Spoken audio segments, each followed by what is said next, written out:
John stood frozen as the lounge attendant coldly refused him entry, despite his veteran ID and business class ticket. The murmurs grew louder, eyes locked on him like a spectacle of disgrace. Then, suddenly, the airport shifted.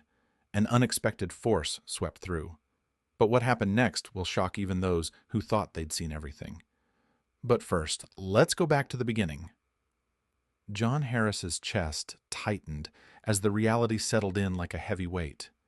2 decades of service, countless deployments, sacrifices that went beyond the medals pinned on his chest, reduced to a bureaucratic technicality at a lounge desk. His veteran ID, a symbol of honor, of hard-earned respect, was waved off like it was nothing more than a coupon for a discount coffee. The indignity stung deeper than he anticipated. His eyes scanned the room quickly. Couples sipping mimosas, business executives tapping away on laptops, families relaxing in plush leather chairs, all afforded the comfort he was now denied. His gaze hardened. This wasn't just about a lounge. It was about recognition, about dignity. "Look," John said, voice low but firm, "I don't want to cause trouble, but I've earned the right to rest somewhere decent while I wait. I'm flying business class, like I said.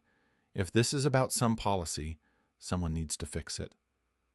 His veteran cap felt heavier on his head, as if it bore the weight of the injustice he faced. Sarah's expression flickered between empathy and obligation. She was young, probably early 20s, likely unaware of the full scope of John's service. Her eyes betrayed the conflict inside her. The rules she had to uphold clashed with the human before her. But her tone remained clipped, practiced. "Sir, I'm sorry. There's nothing I can do unless you have the correct pass. I have to follow procedure."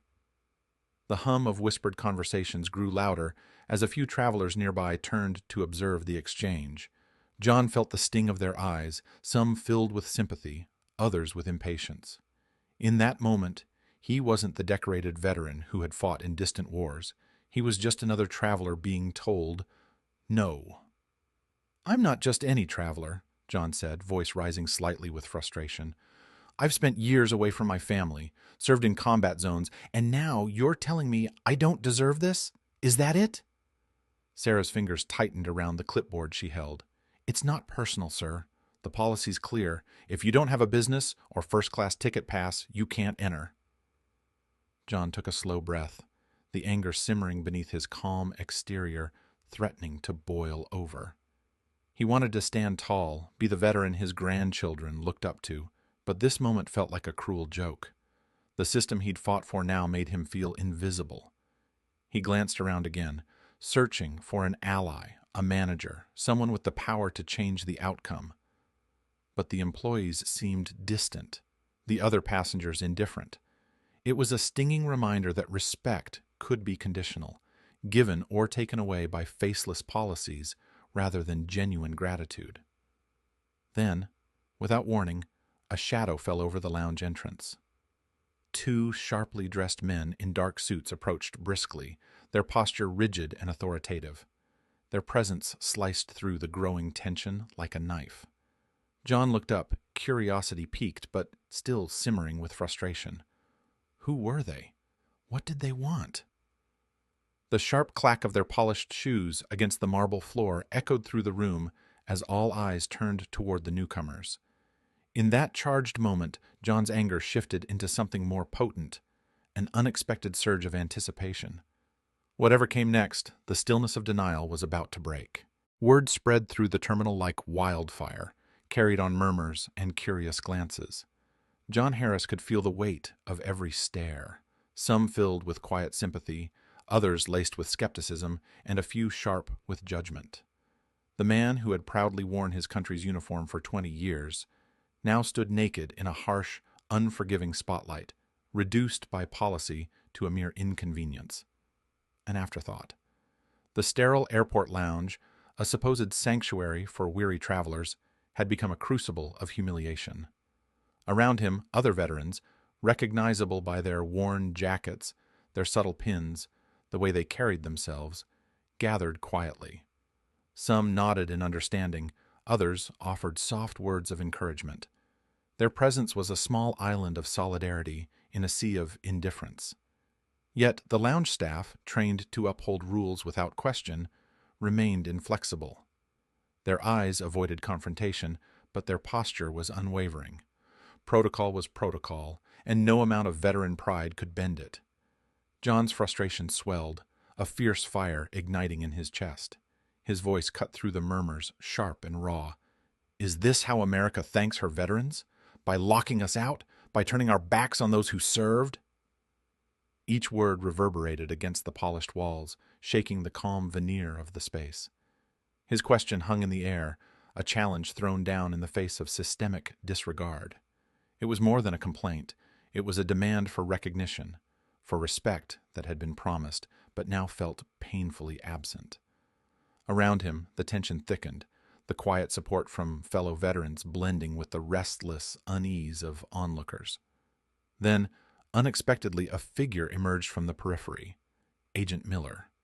Clad in a dark suit, his presence was unmistakably authoritative, yet he moved with a deliberate subtlety.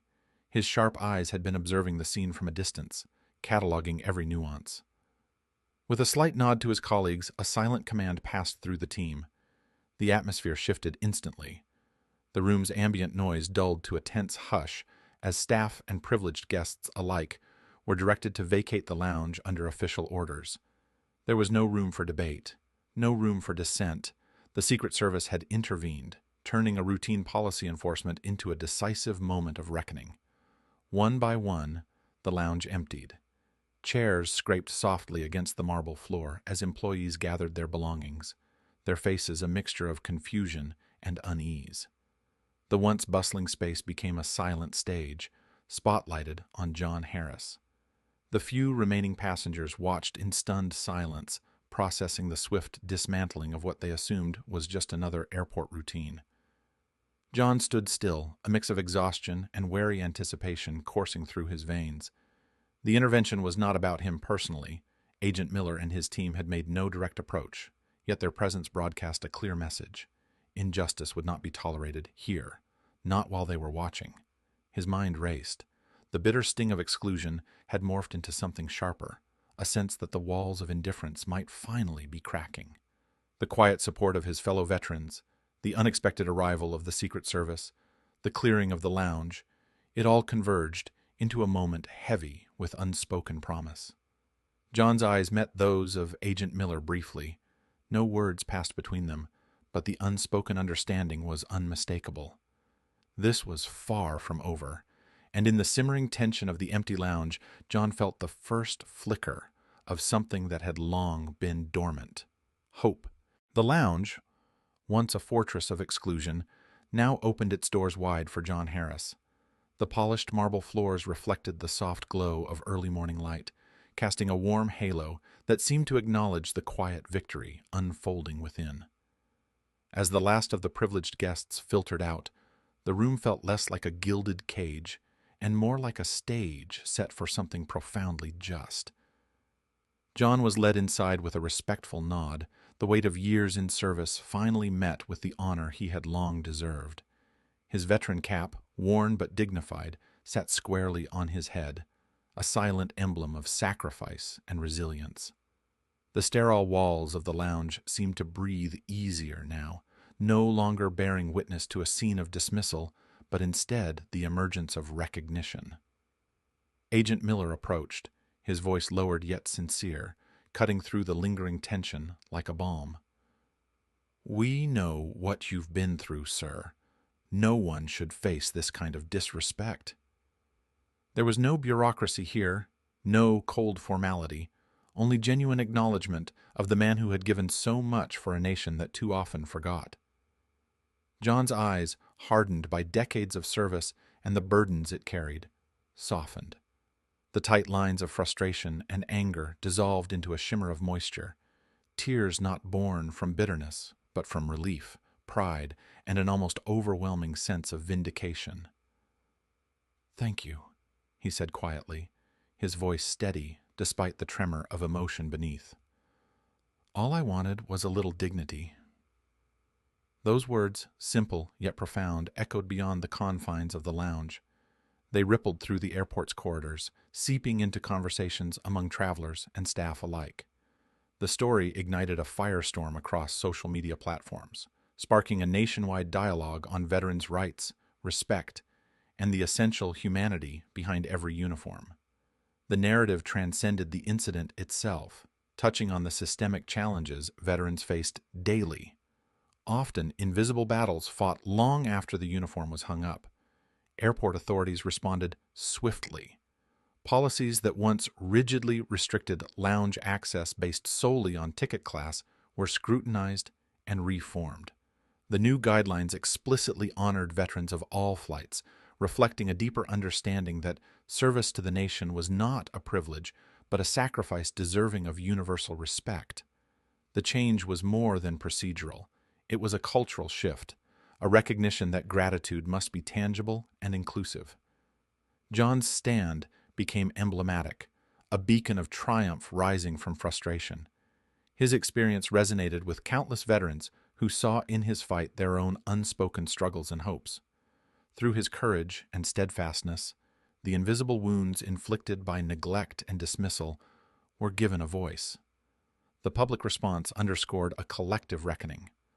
Honoring veterans meant more than words. It demanded action. In that transformed lounge, as John settled into a seat now rightfully his, the weight of his journey lifted, replaced by a quiet dignity restored. The moment was a testament not only to his endurance, but to the power of principled resistance, the idea that even in the face of systemic coldness, individual resolve could ignite change. Justice, once delayed, had been delivered. The spirit of gratitude, dimmed but never extinguished, burned anew, lighting a path forward, not just for John Harris, but for all who had served, whose sacrifices too often faded into the background noise of everyday life. Here, at this crossroads of personal trial and collective awakening, a profound truth was reaffirmed. Respect is earned through service, honored through recognition, and cemented through action.